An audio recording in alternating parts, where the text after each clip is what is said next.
आचार्य, आचार्य आप यहाँ पर हैं और मैं आपको कहाँ कहाँ ढूंढ रहा हूँ। मैंने अंबिक को हरा दिया आचार्य, इसलिए प्रधान आचार्य ने मुझे ये वीर ध्वज भी दिया। आचार्य आपको पता है प्रधान आचार्य ने सबके सामने मुझसे क्या कहा? हमें तुमसे बहुत आशा है चंद्रगुप्त। परंतु आचार्य आप कहाँ चले गए थे? एक महान योद्धा की क्या पहचान होती है चंद्रगुप्त? जो ही वो युद्ध में जीते, विजय उत्सवों में अपना समय गंवाए बिना अगले लक्ष्य को प्राप्त करने की योजनाओं में लग जाए। वीर यात्रा पिछले 15 वर्षों से आज तक इस यात्रा को कोई पूरा नहीं कर पाया, किंतु तुम्हें यह यात्रा सफलतापूर्वक पूरी करनी है चंद्रगुप्त। कल भोर होते ही तुम्हारे लिए विजय यात्रा आरंभ। न भोजन, न अस्त्र शस्त्र, न वाहन और ना ही कोई सवारी। तुम और तुम्हारा दल जहां पहुंचना है तुम्हें, लोग उसे असंभव मानते हैं।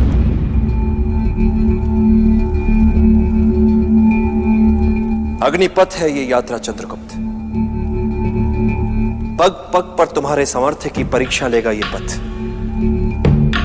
दुर्गम पहाड़, भयानक घने जंगल, नदी नाले, खतरनाक पहाड़ी दर्रे, तरह तरह के जंगली जानवर, तरह तरह के आदिवासी गांव, कुछ मित्रवत, कुछ शत्रुवत, इन सब से गुजरना है तुम्हें।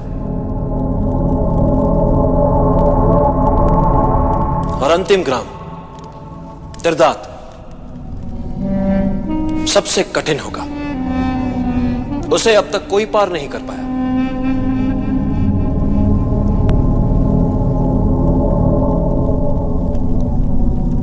दल के नेता हो गए हो तुम। अब तुम्ही को तय करना है कि क्या उचित है और क्या अनुचित। बस मेरी एक बात सदैव याद रखना चंद्रगुप्त, अकेले तुम पूरी नहीं कर पाओगे ये वीर यात्रा। तुम्हें मिलकर ही प्रयास करना होगा। नेता वो है जो दल के हर सदस्य को साथ ले, उनकी क्षमताओं का उचित उपयोग ले और हर परिस्थिति का सामना करते हुए अपने लक्ष्य को प्राप्त करे। आचार्य, इसलिए तो मैंने अपना दल भी जुटा लिया है।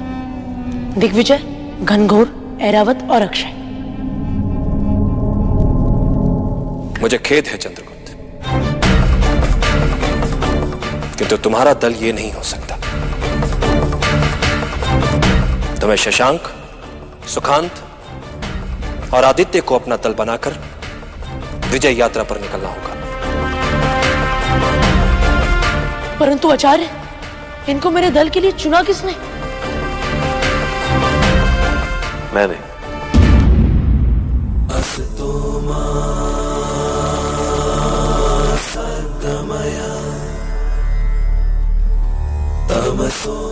मेरे इस निश्चय का पर्याय नहीं पूछोगे चंद्रगुप्त? नहीं आचार्य, आपसे प्रश्न पूछना तो इस नियति के नियमों पर प्रश्न चिन्ह लगाने जैसा है।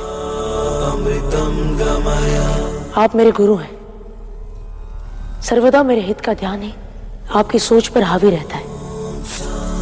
फिर मैं कौन होता हूं आपसे प्रश्न पूछने वाला? आपका हर निर्णय मेरा सौभाग्य है। और ये जो ध्वज मेरे हाथ में है, ये आपके ही गौरव गाथा का वर्णन कर रहा है।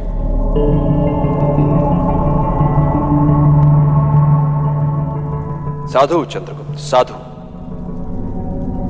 मुझे प्रसन्नता है कि तुम अपना शिष्य धर्म इतनी तन्मयता से निभा रहे हो।